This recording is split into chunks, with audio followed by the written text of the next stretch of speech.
여기 보니까 만물을 그의 발 아래에 복종하게 하시고, 이 그는 누굴까요? 예, 예수 그리스도를 가리킵니다. 앞에 이거 보시면 그리스도가 나오거든요. 예수 그리스도의 발 아래에 복종하시고, 이 말은 예수님이 이들을 복종하게 하시는, 그들을 다스리는 주님이라는 것을 말하고 있죠. 만물이라는 것은 이 세상의 모든 것, 사람을 포함해서 모든 생물, 동물은 포함하고 모든 것이 다 그렇게 다 주님의 발 아래 복종하게 하시고, 그를, 그러니까 예수님이죠, 만물 위에 교회의 머리로 삼으셨다. 교회의 머리, 예, 교회란 말이 나오고요.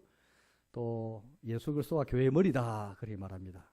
그러니까 우리 인체도, 우리 사람 몸도 머리가 다 그렇게 모든 몸의 기관을 다스리지 않습니까? 그래서 교회의 머리라는 것은, 예수님이 교회의 머리라는 것은 예수님이 교회의 주가 되시고 교회를 다스리신다, 통치하신 분이다, 그 말이 되겠습니다. 다른 머리가 없습니다. 머리가 두 개인 것도 아니고요. 예수님만이 교회의 참된 머리다, 이 말이거든요. 23절 보면 교회는 그의 몸이니 되어 있습니다. 역시 그런 그리스도를 가리키는데, 교회는 또 예수의 몸이다. 머리이신 예수님께 붙어있는 예수님 몸이다, 이 말이죠. 여기까지만 하고 또 제가 좀 더 상세하게 말씀을 또 나중에 더 보도록 하겠습니다. 우리가 교회 세우기에 대해서 우리가 이제 계속 말씀을 보는 중인데, 오늘 저는 여러분들에게 좀 생소한 그런 용어입니다. 유형교회, 무형교회. 우리 어린 여러분들, 아마 또 학생 여러분들도 처음 들은 분들이 많이 계시고, 유형교회, 무형교회. 이게 뭘까? 굉장히 성경에 없는 말인데 괜히 복잡하게 만들어서, 바울도 안 쓰는데, 모세도 이 말 안 쓰는데 왜 우리가 써가지고 이렇게 복잡하게 만들까라고 말할지 모르겠습니다. 그럼 우리 신앙생활 하다 보면은 우리 왜 이런 용어를 쓰냐니까, 이런 용어는 성경에 없거든요. 성경에 없지만 성경의 사상을 담아내는 용어들인데, 예를 들어서 삼위일체란 말은 없잖아요. 삼위일체, 이 말은 없는데, 그때 성경에는 하나님은 한 분이시면서 삼위로 계시는 삼일체에 대한 신앙 고백을 우리에게 말하고 있죠. 그러니까 용어를 안 쓴다 해서 그 사상이나 그 고백이 없다는 말은 아닌데, 그럼 유형교회, 무형교회가 왜 중요한가? 정말 교회 세우기 할 때 실제로 정말 중요한 그런 내용이 담겨 있습니다. 이 구별해야 되는, 이 구별이 안 되면은 우리 교회 세우기 할 때에 혼란을 많이 겪고 또 교회가 어려움을 겪을 수가 있습니다. 그래서 이걸 우리가 그래서 유형교회, 무형교회라는 이 구별, 성경에는 용어를 안 썼지만은 이 사상에 나와 있고, 왜 이걸 우리 신앙고백서에 나오거든요. 이 신앙고백서에, 웨슬리 신앙고백서에 유형교회, 무형교회라는 말이 나오고요. 또 소교리 문답, 대교리 문답에도 이 말이 나와요. 그러니까 우리 미디어에 쓰는데 이 용어를 쓸 때는 무슨 특별한 교훈이기 때문에 쓴 거거든요. 그냥 성경을 막 어렵게 만들어가지고, 괜히 바울도 안 쓰는데 복잡하게 만들어가지고, 베드로도 안 쓴 말을 우리가 복잡하게 해서 우리 신앙생활을 어렵게 하자는 그게 목적이 아니고, 적어도 교회 생활하면서, 교회 세우게 하면서 이걸 구별 안 하면은, 어려움이 있구나, 오해가 있구나, 이걸 깨우쳐야 합니다. 실제로 보면은 이거 구별 안 돼가지고 많은 교회가 어려움 겪었습니다. 우리도 겪을 수 있거든요. 제가 이제 조금씩 신앙을, 설교를 진행하면서, 그 어려움들이 무엇인가 점점 이제 바뀔 것입니다. 한 가지씩 한번 풀어나가 볼게요. 우리가 교회란 말이 나오는데, 분명히 오늘 우리가 성경에 에베소 1장, 에베소서 전체가 사실은 교회에 대해서 우리가 잘 교훈하는 책이거든요. 어떤 책보다도 교회가 어떤 곳이냐? 예, 교회는 이 본 것처럼 예수님이 머리가 되신 교회, 또 교회는 예수님의 몸인 교회. 또 심지어 여러분들 앞에 좀 읽어볼까요? 1장 4절 보겠습니다. 1장 4절. 1장 4절과 5절을 읽어볼게요. 1장 4절 5절 같이 읽겠습니다. 그 창세전에 그리스도 안에서 우리를 택하사 우리로 사랑 안에서 그 앞에 거룩하고 흠이 없게 하시려고 그 기쁘신 뜻대로 우리를 예정하사 예수 그리스도로 말미암아 자기의 아들들이 되게 하셨으니. 창세전부터 하나님 우리를 선택하고 예정하셨다는 말씀이 나오잖아요.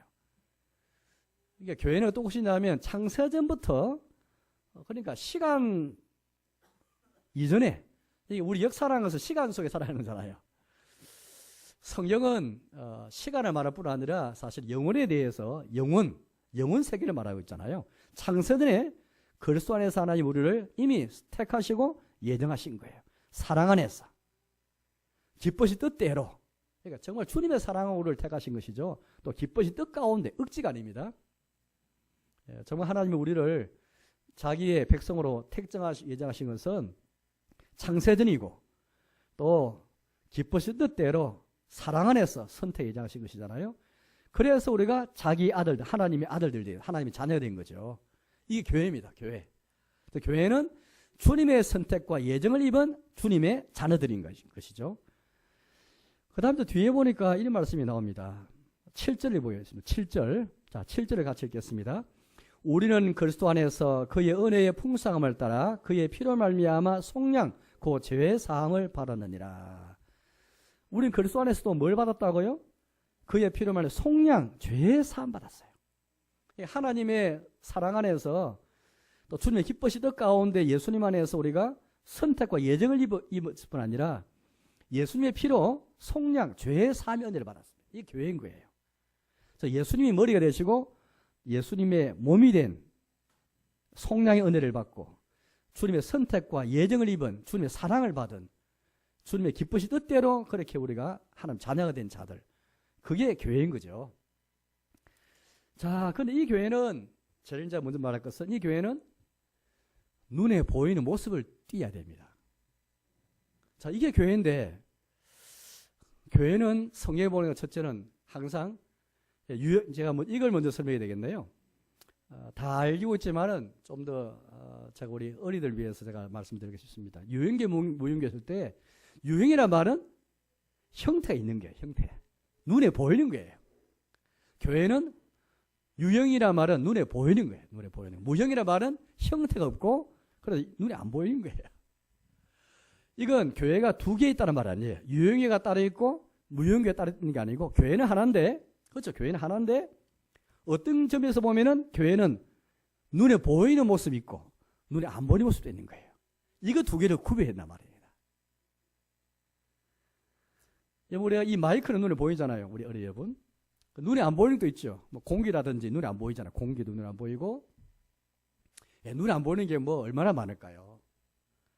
교회를 말할 때도 교회하면 우리가 벌써 눈에 보이는 것도 벌써 눈에 띄잖아요. 눈에 보이는 건 뭘까요? 눈에 보이는 것은 벌써 목사인 저도 눈에 보이고 장로님 우리 두 분도 눈에 보이고 집사님들 또 권사님 눈에 다 보이잖아요. 직분자가 보입니다. 또 설교는 눈에 보이지 않지만은 들을 수 있잖아요. 오감을 느낄 수 있잖아요. 설교. 오늘 예배 드렸지만 우리가 눈에 보이는 목사가 와서 강단에서 귀에 들리는 설교를 했고 우리 들었잖아요. 분명히 눈에 보고 귀에 들렸습니다. 또 우리가 성찬을 행하고 세례 베푸면 눈에 보이잖아요. 기도. 우리 조금 전에 강교사님 기도했는데 기도도 분명히 기도하는 집사님이 나와서 말을 했고 우리 들었잖아요. 눈에 보이기도 하고 귀에 들리는 거거든요. 그러니까 눈에 보일 뿐 아니라 귀에 들립니다. 오감으로 느낄 수 있는 거거든요. 그러니까 눈에 안 보이는 모습이 아니에요. 다 눈에 보입니다. 예배 드린 것, 예배도 순서가 있잖아요. 순서. 묵도부터 해서 폐회선까지. 다 순서가 있고 눈에 보이고 또 귀에 들립니다. 오감으로 느낄 수 있죠. 그래서 첫째 우리가 생각할 것은 먼저 예수님이 세우시는 우리 사도신경에서 말하는 공교회, 거룩한 공교회는 반드시 유형의 모습을 띈다. 눈에 보여야 된다. 눈에 안 보이는 게 아니에요. 이게 아주 중요합니다. 그래서 우리는 눈에 보이는 이 교회에 가입해야 되고 이 교회에 등록해서 이 교회 교회로 살아가야 되거든요. 또 우리 주님은 눈에 보이는 설교라든지 기도라든지 또 성찬과 세례라든지 또 당회를 통해서 교인들을 권면따하고 징계도 하는 이 권정인데 이걸 통해서 교회가 눈에 더 확실히 보기도 하고 이게 참교회인 것을 알 수 있고 또 이걸 통해서 교회가 자라가고 교회가 세워져 갑니다. 정말 귀한 거. 눈에 보이는 직분, 눈에 보이는 예배 순서, 눈에 보이는 은혜 방편들, 설교라든지 말씀이라든지 기도라든지 성찬과 세례라든지 기타 눈에 보이는 게 굉장히 많이 있습니다. 우리가 교인들이 또 봉사하잖아요. 봉사도 하고.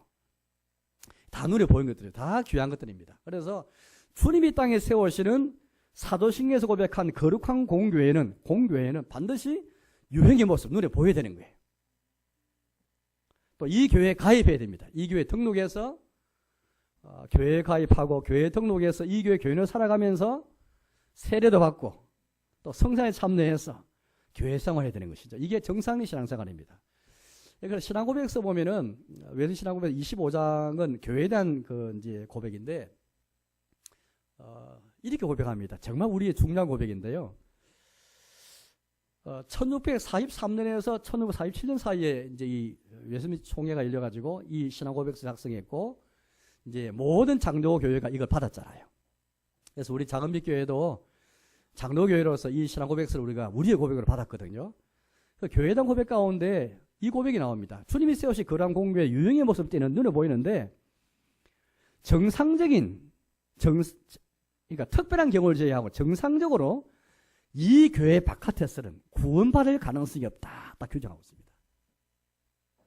누구도 구원받고 원한다면 주님은 교회 안이든 교회 바깥이든 간에 특별하게 정말 하나님이 기이하게 특별하게 섬자하시면 교회 바깥에서도 구원할 수 있거든요. 그러나 통상적으로 정상적으로는 교회 안에 들어와서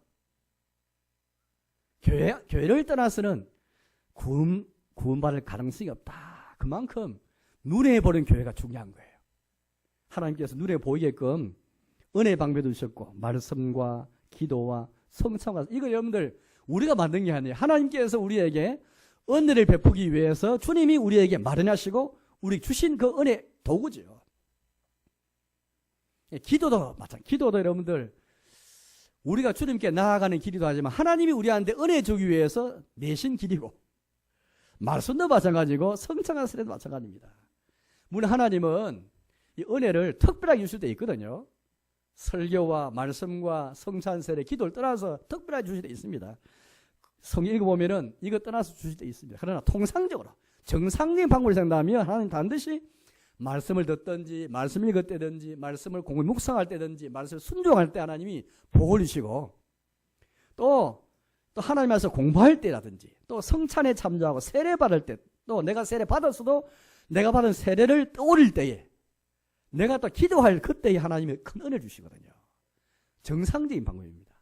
그래서 눈에 보이는 이 은혜 방편들, 눈에 보이는 이래가 표지들, 눈에 보이는 직분들, 눈에 보이는 제도들 정말 귀하고 이걸 통해서 교회가 성장하고 교회가 세워져 갑니다.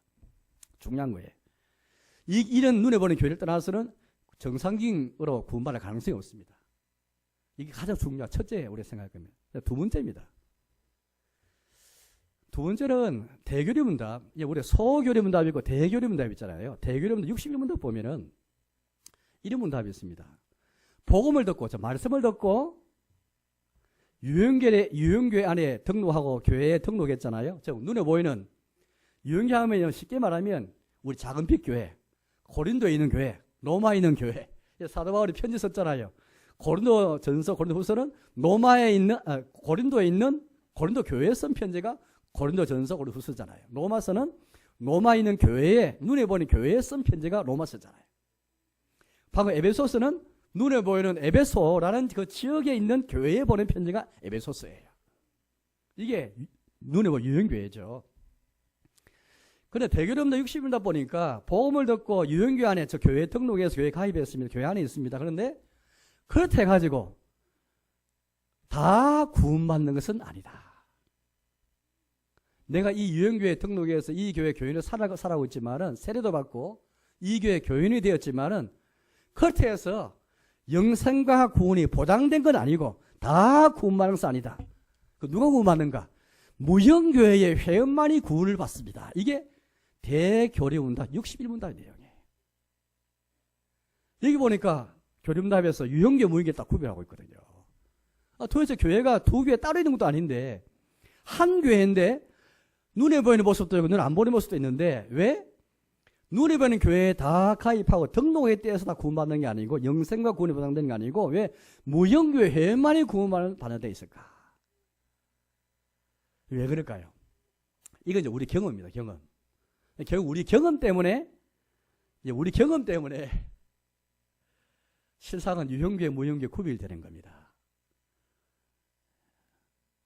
예수님 제자 가운데 예수님을 배신하고 예수님을 떠난 제자가 가룟유다잖아요.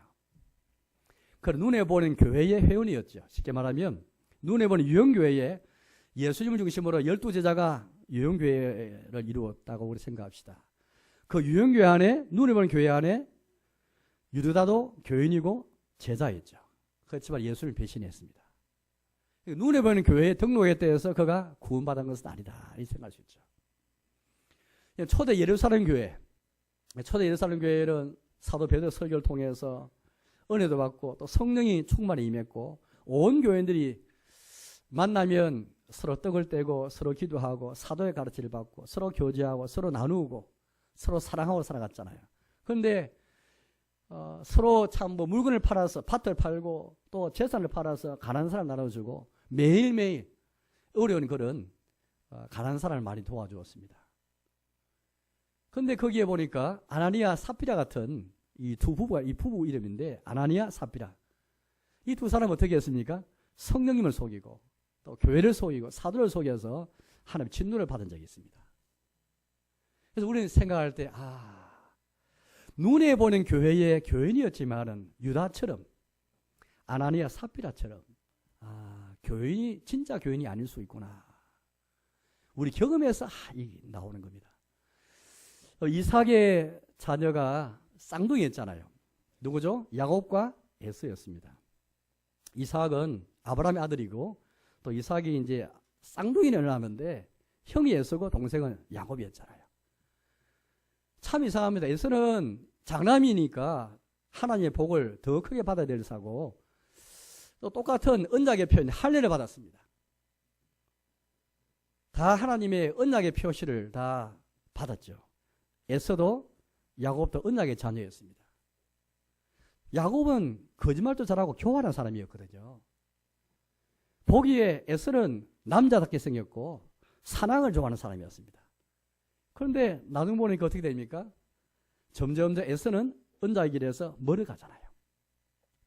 하나님 안 믿는 여자와 만나더니 점점 신앙을 버리고 점점 그렇게 하나님을 버리는 삶을 살았습니다. 그런데 야곱은 처음에는 교활하고 거짓말도 잘하고 남을 속이는 그런, 형도 속이고 아버지 속이는 사람인데, 야곱이 점점점 하나님의 은혜를 받아가지고 언약의 자녀로서 언약의 길을 다 걸어가거든요.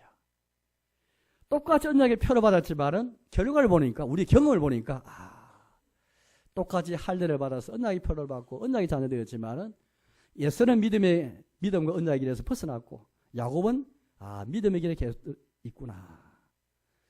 우리의 경험에서 볼 때 대역의 문답, 60일 문답이 맞구나. 복음을 듣고 말씀을 듣고 은혜를 받아서 교회에 등록, 교회 가입해서 예배에 참석하고 또 세례 받았지만은, 교인이었지만은 다 구원받는 것은 아니고 무형교회 회원만이 구원을 받는 말이 우리 역사나 우리 경험에서 나온 고백이구나. 그걸 알 수 있는 겁니다. 자, 그렇다면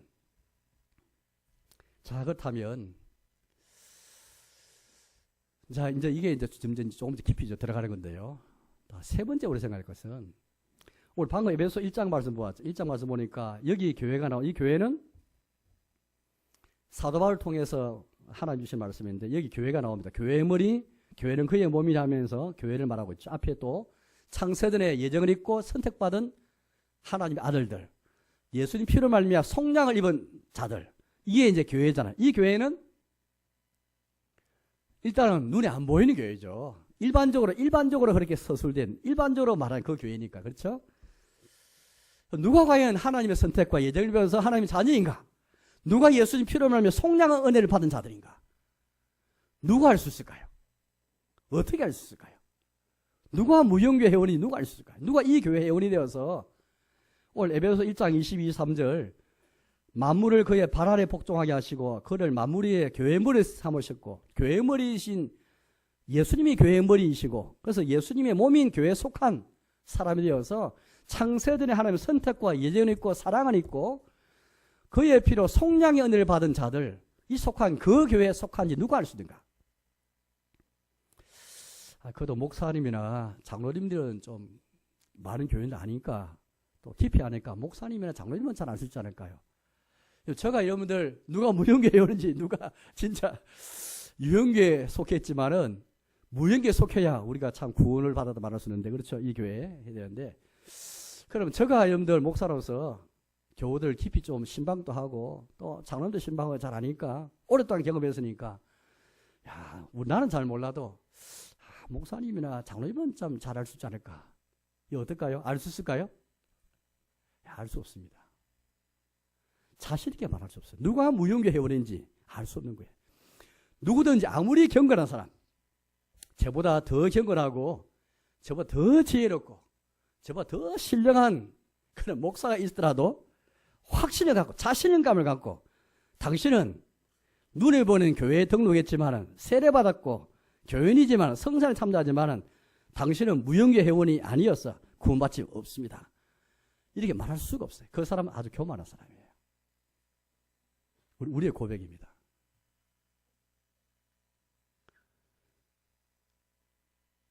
아무리 경건하고 아무리 신령한 사람도 알 수가 없어요.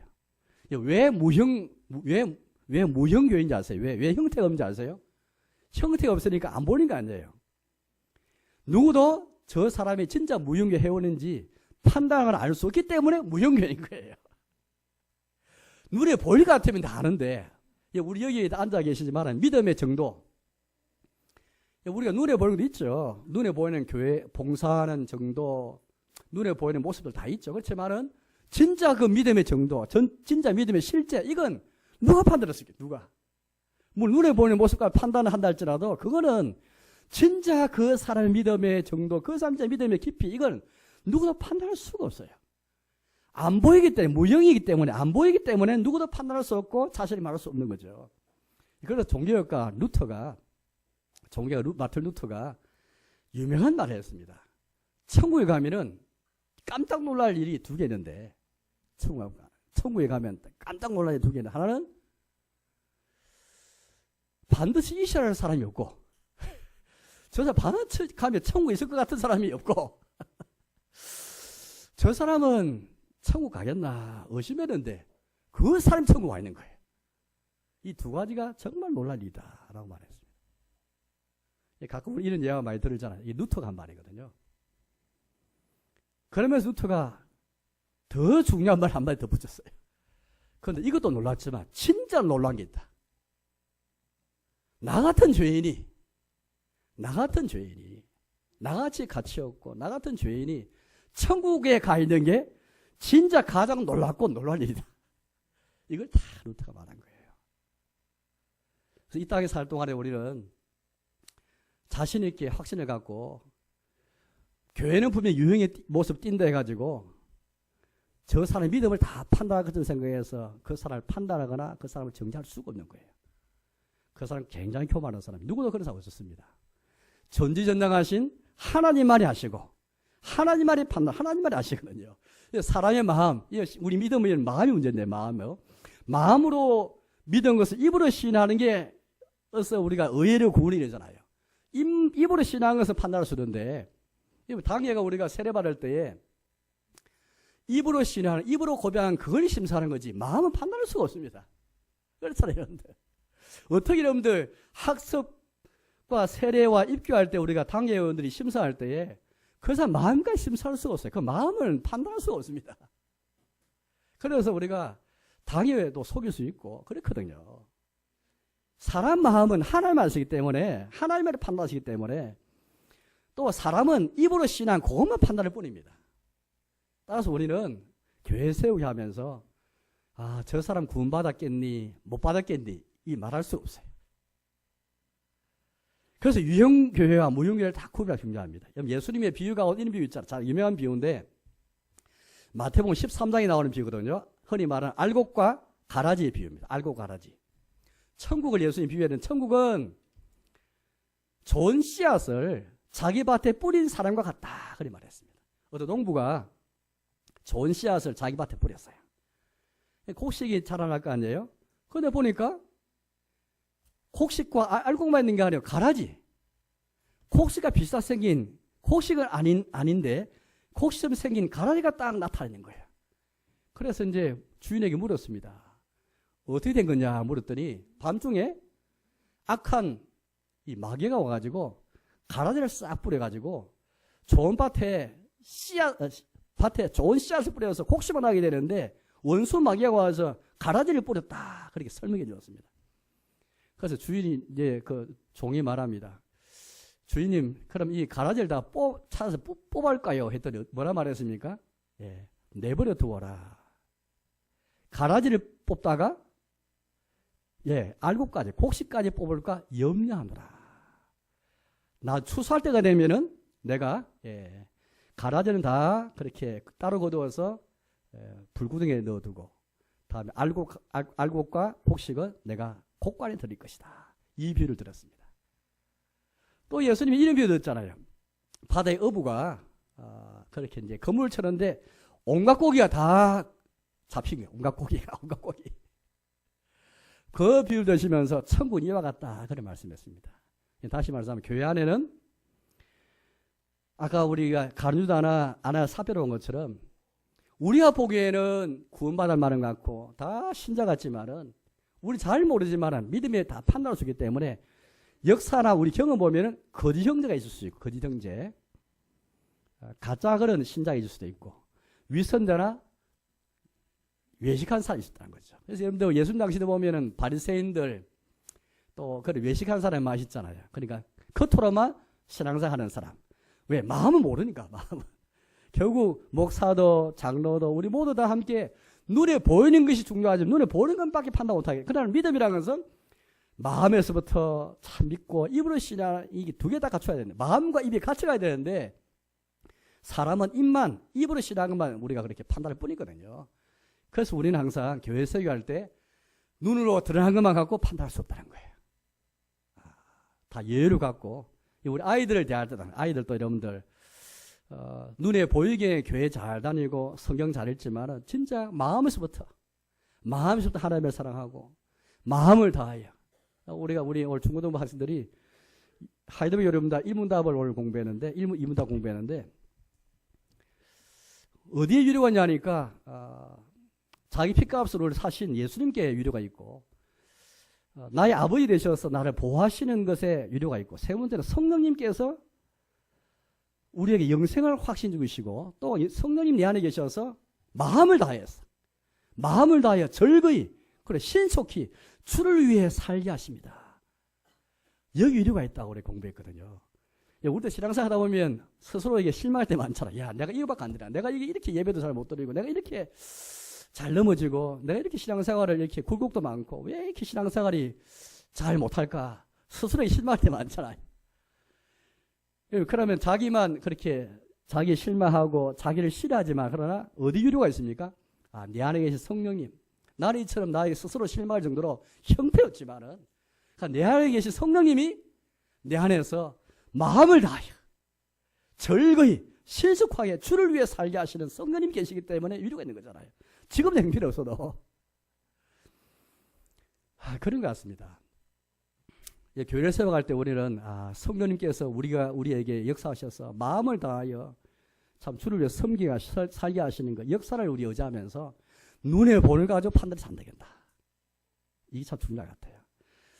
어쨌든 오늘 무형교회 오늘 에베소 1장 말씀 보면은 이게 교회의 모습인데 얼마나 교회가 영광스럽습니까? 창세전에 하나님의 선택을 받았고 만물이 예수님 발 아래 교회의 머리에서 예수님 발 아래에 다 복종하게 되는 여기서 교회 위치, 예수님의 위치 또 우리 신자가 예수님에 속한 몸이 되어서 만물 위에 서 있는 교회 위치 이걸 생각하면 얼마나 교회가 영광스럽고 얼마나 교회가 귀합니까? 존귀하고 하나님의 교회 세우신 교회가 만물의 중심에 있고 그렇죠? 만물의 중심에 있고 이처럼 하나님의 선택과 예정을 입은 이 교회를 생각하면 얼마나 영광스러운지 모르겠습니다. 그런데 그런데 여러분 유형교회 누리면 교회 안에는 이 영광을 누리지 못할까? 무형교회는 분명히 이처럼 영광스럽고 너무나 귀한데 유형교회 누려보는 교회는 역사를 통해서 왜 그럼 영광스럽지 못하고 왜 교회가 존귀하지 못할까? 누리본 유형교회 할지라도 그렇게 이제 하나님 영광을 참 이렇게 드러내고 영광이 충만한 그런 교회 될 텐데 그렇게 되기 위해서 세 가지 자세가 있었는데요. 두 가지는 극과 극입니다. 세 번째는 참 우리 입장이거든요. 극과 극을 먼저 말씀드리고 마지막 제가 입장을 말씀드리겠습니다. 이게 이제 진짜 중요합니다. 자, 2차 유형과 무형이 구별이 되는데 첫 번째 극단 입장은 뭐냐니까 이 지상에서 주님의 교회가 완벽할 수 있다. 이 지상에서도 흠과 결이 없이 완벽하고 순수하고 순전할 수 있다. 그렇게 믿는 입장이에요. 예, 어떻게 생각하세요? 아까 우리가 말씀보았지만은 이 지상의 유형교회는 누구도 자신 있게 그렇게 항상 교회는 유형교 안에는 항상 흠이 있고 항상 그렇게 단점이 항상 있게 되어 있거든요. 왜 그렇습니까? 아까 말씀한 것처럼 알고만 있는 게 아니고 하나님 자녀만 있는 게 아니고 거짓 형제도 있을 수 있기 때문에 우리가 모르지만 위선자도 있을 수 있기 때문에 항상 교회는 이 지상에 있는 동안에는 완벽할 수가 없는 거예요. 만약에 하나님 자녀만 있다 할지라도 우리가 다 판단할 수 없잖아요. 그래서 처음 입장은 뭐냐니까 극단이 뭐냐니까 이 세상에서 교회가 순수할 수 있다. 영광스러울 수 있다. 완벽할 수 있다 생각하는 거예요. 이래 생각하는 사람이 고대부터 질문가 계속 있어 왔습니다. 잘 아시는 게 계실 거이고 처음 듣는 게 혈터인데 카타리파, 도나투스파 뭐 이름도 생소한 파들이 많습니다. 제세례파 또 뭐 온갖 파들이 굉장히 많거든요. 이런 파들이 곳곳에 있었습니다. 특별히 청교도들이 미국 처음 건너가가지고 교회를 세울 때에 열정을 갖고 신랑 바퀴를 피해서 바다를 건너서 미국 가가지고 청교도 교회를 처음 세울 때 이름만 가졌어요. 자, 우리도 이렇게 열정이 굉장히 상상이 될 만하죠. 신랑 바퀴를 피해서 목숨까지 각오하고 미국 건너와 신들이 와가지고 교회를 세울 때 이 지상에서 완벽한 교회를 세우자. 마음 안 있었겠습니까? 그럼 이 교회는 두 가지 극단이 모습을 합니다. 하나는 교인을 바를 때 교회에 등록하고 교인 등록하고 다른 교회에서 온 교인을 바를 때 아주 엄격하게 심사합니다. 두 번째는 교인 가운데 조금만 흠이 있으면 무조건 징계하고 무조건 벌을 주고 무조건 야단치고 무조건 또 성찬 못 나오게 하고 무조건 출교시켜버려요. 이게 극단적인 모습입니다.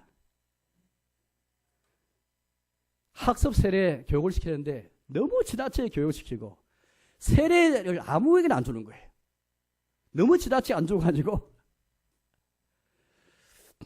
쉽게 말하면 메노 시몬스라는 사람인데 메노 시몬스는 이제 500년 사는 사람인데 그 후예들이 메노나이트파에 가지고 캐나다나 미국에 흩어져 살거든요. 메노나이트파에서 아주 극단적인 사람들인데 이 사람들은 세례가 교인의 표가 아니고 세례가 교인이라면 세례로 교인의 표로 보는데 그게 아니고 거듭나야 된다. 거듭난 것이 그 표시다. 거듭난다는 말은 뭡니까? 엄마의 배에서 태어난 게 첫째 태어난 거고 거듭난다는 것은 두 번째 태어나는 제2의 출생이거든요.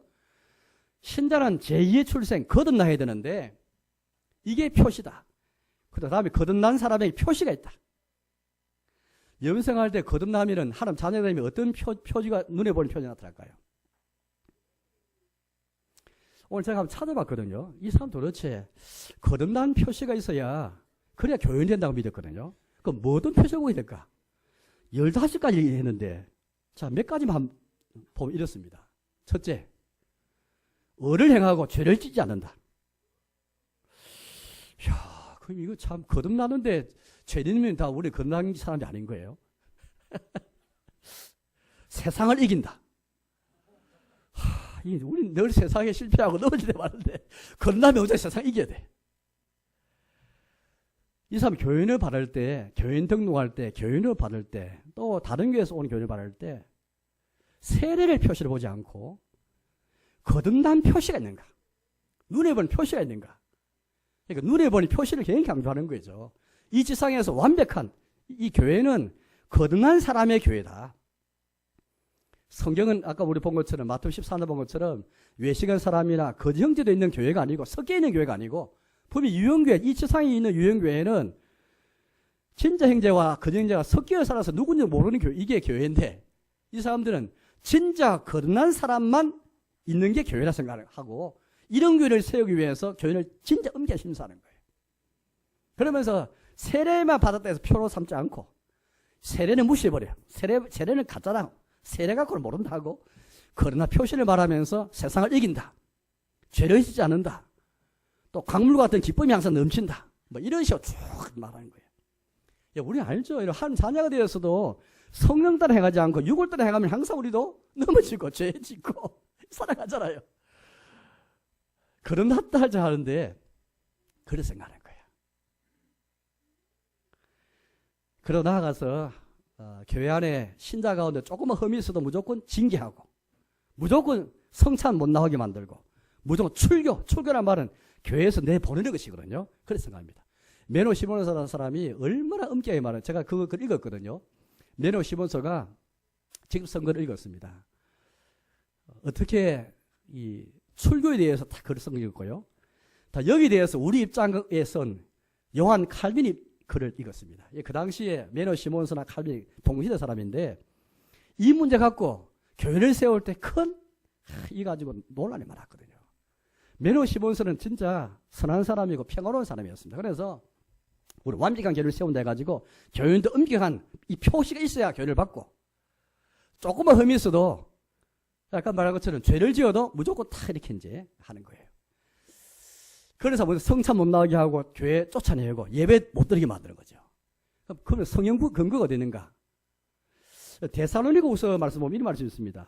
혹 한번 찾아보십시오. 데살로니가 후서인데요. 이런 말씀 보면은 데살로니가 후서 3장 6절인데 이런 말씀이 있습니다. 혹 찾은 분은 같이 읽어보겠습니다. 데살로니가 후서 3장 6절인데 신약성경 336페이지입니다. 3장 6절 같이 읽겠습니다. 형제들아, 우리 주 예수 그리스도 이름으로 너희를 명하노니 게으르게 행하고 우리에게서 받은 전통대로 행하지 아니하는 모든 형제에게서 떠나라. 교회 안에 들어왔으면서 예수 이름으로 성실 행하지 않고 게으르게 행하고 또 우리에게 받은 전통대로 행하지 아니하는 모든 형제에 떠나라. 이 말은 무슨 말일까? 이 형제가 떠나란 말은 이 형제와 아예 사귀지도 말고 함께 지내지도 말고 함께 뭘 식사하지도 말고 함께 어울리지 말다. 한 뭐 여러 가지 생각할 수 있잖아요. 그죠? 그런데 메노 시몬서나 이 사람들 어떻게 생각하냐? 이거는 이 사람이 분리해라. 떠나라 이 말. 진짜 분리하는 거. 분리를 시켜라 이 말씀이에요. 그런데 이 말은 구체적으로 말하면 당신이 부모랄지라도, 당신 남편, 아내랄지라도 이런 사람이 같이 살면은 내가 물들고 내가 오염되기 때문에 부부랄지라도 별가든지 부모 자녀랄지라도 떠나든지 이렇게 받아들였습니다. 과연 이게 그런 말씀일까요? 그렇지 않죠. 이게 우리의 신앙의 교육권 안에서 우리가 좀 경계하는 이 말씀이지, 진짜 분리해가지고 별거하고. 그래 메노 시몬서나 지상에서 완벽한 교회를 세우는 사람들 진짜 그렇게 받아들였습니다. 이 제3의 사유장 볼 때는 이야 경건하구나 거룩하구나 생각할 수 있잖아요. 그래 이게 교회를 망치는 거예요. 이 교회를 세우지 못하는 거죠. 옛날에는 여러분들 신앙 파괴 때문에 신앙을 떠나는 배신과 배교가 많았거든요. 너무너무 힘들어가지고요. 그래 다시 교회 안에 들어온 분들 많이 계셔요. 근데 옛날에 목사님이 한테 내가 세례받았는데 그 목사님이 신앙에 변절을 하고 교회를 떠나버렸어요. 그럼 그 목사님한테 받은 세례가 역집집한 거예요. 다 세례받고 싶은 마음이 생기죠. 그때 받은 세례가 가짜다, 무효다라는 생각이 들 수 있잖아요. 이거 어떻게 생각하세요? 예, 아니죠. 세례라는 것은 그 목사님 인격으로 받는 게 아니고 성부, 성자, 성령을 세례받기 때문에 목사님의 경건과 아무 상관없이 목사님의 배신과 관계없이 세례받는 거거든요. 성찬도 받아요. 성찬. 메노 시몬서는 그렇게 안 가르쳤습니다. 저 타락한 교회에서 행하는 성찬에는 참여 안 된다 생각했습니다. 그래서 칼빈은 반대로 말했습니다. 아무리 타락하고 문제가 많은 교회 성찬을 할지라도 내 양심이 있게 있어서 참석하면은 성찬이 은혜가 되고 유익이 된다 가르쳤습니다. 이게 우리 입장이거든요. 또 메노 시몬슨이 말했습니다. 고의로 죄를 짓는 사람은 성령을 거스르는 죄를 짓는 것이기 때문에 용서받지 못한다 가르쳤습니다. 우리가 죄 지을 때 모르고 짓는 죄 있지만 알고는 짓는 죄가 얼마나 많습니까, 여러분들? 알고 지은 죄는 용서받지 못한다 가르쳤습니다. 그게 성령 거스르는 죄다. 성령 해방하는 죄다 가르쳤습니다.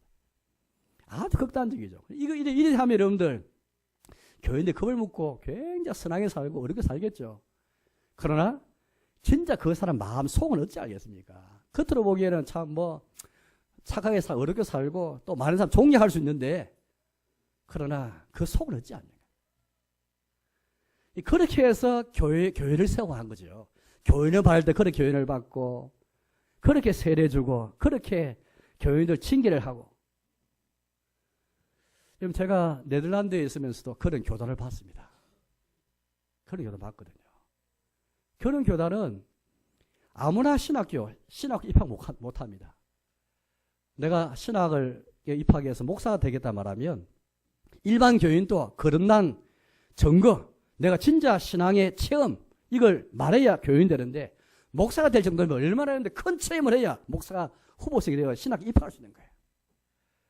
그래서 그 신학교는 교회는 많은데 1년에 신학 입학하는 사람이 한 사람, 두 사람밖에 안 되는 거예요. 이게 상상이 되겠습니다. 우리가 보기에 교인을 받을 때 엄격하게 심사하면 야 교회가 진짜 잘하는 것 생각하는데 안 그랬습니다, 여러분들. 교회가 엄격하게 징계하고 무조건 죄 지은 사람을 엄격하게 야단치고 또 엄격하면 좋을 것 같아요, 여러분들. 그러면 교회가 순수하게 되고 교회가 영광스러운 교회 될 것 같죠? 참말의 말씀입니다. 분명히 아까 보았잖아요. 눈에 보이는 유형도 있자 무형도 있는데 미리의 정도는 다 판단할 수 없는데 전지전능한 하나님 외에는 판단할 수 없는데 사람이 그렇게 교만하게 판단하거든요. 그래서 교회는 무형교회와 유형교회 구별해야 되는데 구별을 안 하는 거죠. 유형교회는 다 무형교회인 것처럼 생각하고 엄격하게 다 하는 것입니다. 그럴 때 그런 교회 위선자가 많이 생겨. 겉으로 볼 때는 다 그렇게 신앙 좋은 것처럼 생각하는데 속은 누가 압니까? 다 속은 다 우리 마음이 우상을 만드는 공장이고 우리 마음에서 모든 악이 다 나오는데 그 사람 마음은 누가 압니까? 다 마음은 속일 수 있거든요. 자, 두 번째 극단이 있습니다. 두 번째 극단은 거꾸로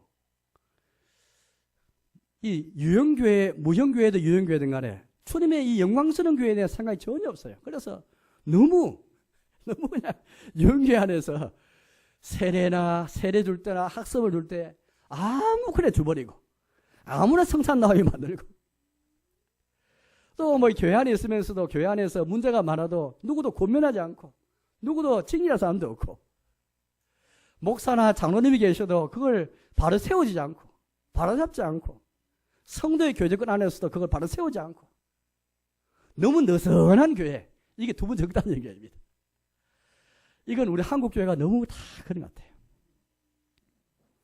여러분, 제가 참 부끄러운 게 많은데 그중 한 가지는 참 그렇게 너무 세례나 학습을 입교할 때 엄격히 심사하고 참 이게 잘못된 것이지만 또 두 번째는 너무 느슨한 것도 잘못인데 너무 함부로 쉽게 그렇게 분명히 마음은 모르지만 입으로 시인하는 신앙 고백은 분명해야 세례를 주고 학습을 주고 입교를 해야 되는데 함부로 그렇게 한 것에 대해서 참 이게 후회스러운 게 참 많이 있습니다. 교인 받을 때에 우리가 그렇게 지나치 엄격히 해서는 안 되지만 지나치 느슨하게 해가지고 그렇게 우리가 참 받을 때 많거든. 왜? 이게 다 숫자고 교인 수를 세할 때 숫자가 더 늘어가고 교회 성장 환경이 되기 때문에 다 유혹이 많이 생기는 거예요. 오늘 이 두 극단은 교회 역사에서 항상 교회 세우기에 있어서 이것 때문에 교회가 세우지 못하고 교회 어려움 다 많이 겪었습니다. 제가 이제 가끔 지문을 받거든요. 한 번은 서울의 어떤 교회에서 지문을 받았습니다. 그 교회는 흔히 말 가정교회를 하는 교회인데 가정교회는 금요일에 우리 구역 예배 드리는 것처럼 자기들 목장 모임을 가진다 합니다.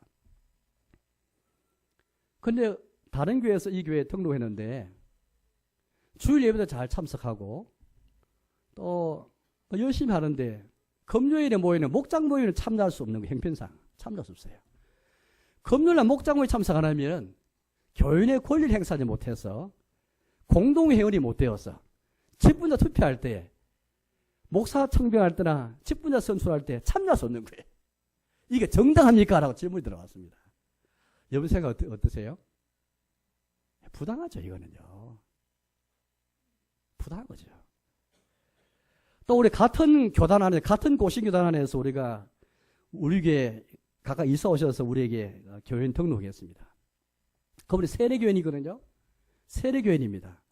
세례교인도 불구하고 또 이게 우리 교회 와가지고 이명서라는 정서를 갖고 오면은 즉시 교인 되지만 이명서 없으면 6개월 동안 그렇게 교회 출석하게 해서 6개월 지나면 교인의 권리를 다 부여하는 게 우리가 정한 법의 테두리거든요. 그러나 만약에 이 사람 인정하지 않고 저 다른 교파에서 온 것도 아니고 다른 교단에서 온 것도 아니고 고신교회에서 온 분들인데 그분이 세례교회이면 최소 6개월 지나 이명서 가져오고 나서도 이명서를 갖고 안 했다 할지라도 6개월 지나면 교인의 자격을 얻고 권리를 행사하는데 그렇게 하지 않고 특별한 교육을 시켜가지고 특별히 또 교육시켜서 특별한 프로그램을 만들어갖고 그래야 정회원처럼 그전에는 준회원이고 나중에 정회원이 돼가지고 이렇게 준회원, 정회원이 만들어갖고 이것도 여러분들 참 잘못된 거예요. 이 주님의 교회는 공교회고 주님의 교회는 보편교회인데 우리 눈에 보기에는 다 부족한 거 보여도 그래서 유명한 청교도들이 이제 미국 건너가가지고 아까 말한 것처럼 미국에 가나서 열심히 있는 열정 있는 이제 이 신자들은 엄격하게 교회 심사해야 된다 해가지고 엄격하게 세례주고 엄격하게 교회 심사했거든요. 거기에 대해서 참 바르게 쓴 사람들은 그렇게 말했습니다. 그렇지 않다.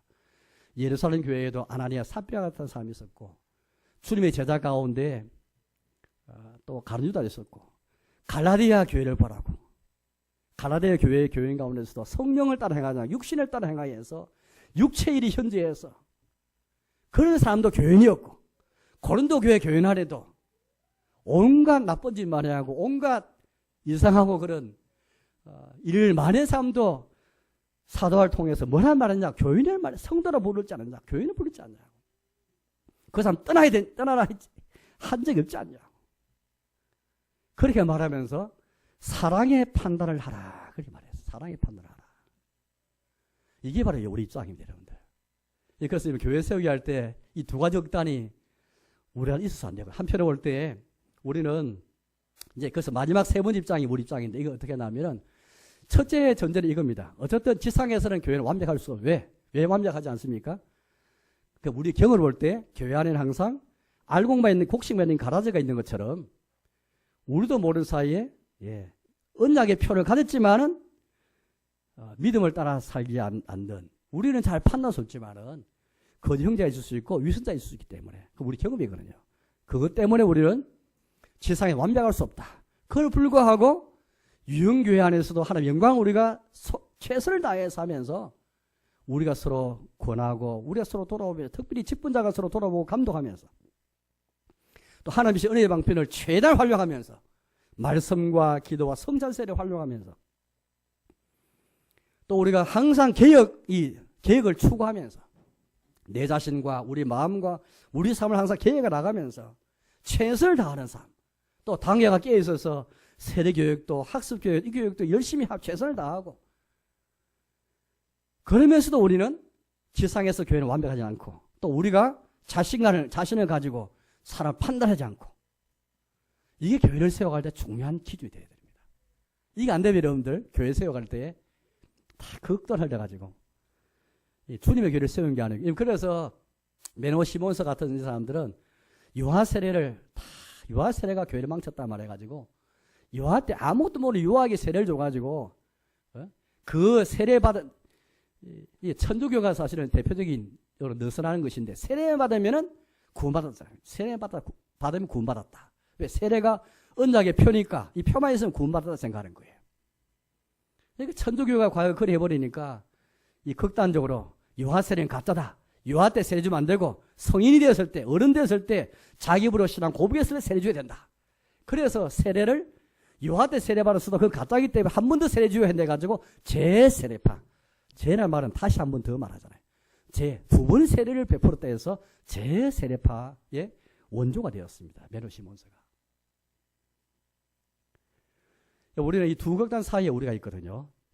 그래서 우리는 주님의 길을 살아갈 때에 한쪽 극단도 다 물리치고 이쪽 극단 다 물리치고 어떻게 이 노선을 바로 그리면서 이 세 번째 입장은 성경에서 근거를 두고 있죠. 성경에서. 그래서 칼빈이 칼빈 같은 개혁가들이 참 왜 유명하고 왜 지금 우리 입에 어른하냐면은 그 당시에 이 교회를 세워가면서 잘못된 그런 거릇된 주장하는 사람들에게 다 반박을 하고 성경을 갖고 반박하고 성경뿐 아니라 교회 역사를 갖고 다 반박하면서 그들을 물리치고 우리 교회가 왜 정당하고 왜 우리 교회가 노마 천주교에서 분리되었는가. 노마 천주교는 개신교 보고 너가 집을 나갔다. 우리가 큰 집이 너 작은 집이다. 그래서 이렇게 하잖아요. 칼빈이 말했죠. 우리가 교회를 떠난 게 아니고 우리가 진짜 교회를 되찾았고 당신이 교회를 떠난 것이고 성경을 다 하나하나 그렇게 말했거든요. 그러면서 이단과 로마 천주교회든 다른 교파에 대해서 다 우리 입장을 우리 신앙고백을 딱 견지하면서 교회를 잘 세워갔던 것입니다. 이제 말씀을 맺을까 합니다. 사랑교회 여러분, 오늘 저는 여러분들에게 유형교회, 무형교회 구별에 대해서 우리가 구별하자 이런 취지로 하나님 말씀을 전했습니다. 유형교회, 무형교회란 말은 성경 없지 말은 그 사상을 잘 말하고 있고 우리 경험상 이 구별이 얼마나 중요한지 말아. 특별히 교인을 받을 때, 교인 등록할 때, 특히 또 교회 안에서 서로 돌아오고 서로 감독하고 교인을 징계하는 문제에 있어서 어떻게 되는가. 무조건 교회 안에 징계가 있다 해서 우리 칼빈이 그런 말을 했거든요. 메너 시몬스가 그런 말하는 것에 대해서 칼빈이 말했는데 메너 시몬스 뭐라 말하니까 이 세상 교회가 말이지 저렇게 교인이 죄만 짓고 있는데도 권징이 없고 징계가 없고 저는 그냥 가짜 교회다 그런 말했습니다. 여러분 생각 어떻게 생각하세요? 이 징계도 없고 저렇게 나쁘게 가는 사람을 가만 놔두고 교회가 저는 그냥 가짜 교회다. 교회 표지를 없으니 가짜 교회다 말했어요. 그때 칼빈이 말했죠. 설사 권징이 없어도 하나님 말씀이 잘 전파되고 있고 하나님 말씀 복음이 순수하게 전파되고 있고 강화 없이 다 성장한 세례가 잘 되고 있다면은 최소한 주님의 교훈이 바르게 잘 하고 있으니 그 교회를 가짜 교회를 말할 수 없고 지금 권징이 없다 할지라도 그래도 교리는 바르게 선포되고 있으니 설교라든지 성장 세례 통해서 바른 교리가 있으니 거기 희망이 있고 당장 권징이 왜냐하면 메너 시몬스는 권징 있는 교회는 에서 떠나라 그랬거든요. 무조건 분리하라. 부모도 형제도 자식도 뭘 잘못하면 내가 물들기 때문에 떠나라 했거든요. 떠나는 말씀을 그래 해석해가지고. 그러나 칼빈 같은 사람은 다시 성경을 잘 해석해가지고 이 떠나라면 그런 말 아니라고. 성찬을 고린도서 11장에도 성찬에 관한 말씀하면서 남 살피라 말하지 않고 자기를 살피라 되지 않냐고. 자기를 살피면 성찬을 할 텐데 메노 시몬스나 이런 사람들은 자기 살피기보다 남을 더 살폈거든요. 남을 살펴서 저 사람 구원받는 사람인가 그러나 표시가 있는가 이걸 더 강조하면서 정죄하고 판단하고 그래서 교회를 세워가는 생각 그래야 교회가 순전하다는 생각하고 이렇게 해갔거든요. 여러분 교회를 세운댔을 때에 이처럼 참 조금만 입장이 조금만 다르면은 결과가 엄청 나가지고 엄청 나가서 이 주님의 교회는 공교회인데 주님의 교회는 눈에 보이는 교회도 공교회인데 이 공교회 이정에서 포기해버린 거예요. 유형계 무형계 구별이 얼마나 우리 신앙에서 유익한가 오늘 저는 여러분에게 말씀드렸어요. 이 구별이 우리에게 그냥 머리로만 있는 게 아니고 실제 교회 생활에서 유익하고 정말 가치 있는 중요한 구별이구나. 중요한 교리구나. 이렇게 났습니다. 아무쪼록 교회는 무조건 유형의 모습을 띠지만은 유형교회에 가입했다 해서 다 구원받는 것은 아니고 영생과 구원받는 것은 아니고 무형교회에만 구원을 받습니다. 우리는 참 신자의 모습을 가지고 노력해야 되고 유형교 무형교회 구별을 인정하면서 어떻게 교인을 받고 교인을 가입시키고 교인 등록시키고 어떻게 교인을 세워나가고 어떻게 교인을 징계해 나갈 것인가. 정말 중요한 말씀을 우리가 함께 보았습니다. 아무쪼록 하나님께 이 땅에 세우신 교회가 유형의 모습 띠는 이 교회에 쓰게 드리는데 주님의 교회 영광 무형교회 주신 그 영광을 유형교회도 취해야 되겠죠. 교회 영광을 생각하고 교회의 순전함을 생각하면서 힘써 교회를 세워가는 앞장서시는 여러분 되시기를 주님의 이름으로 축복합니다.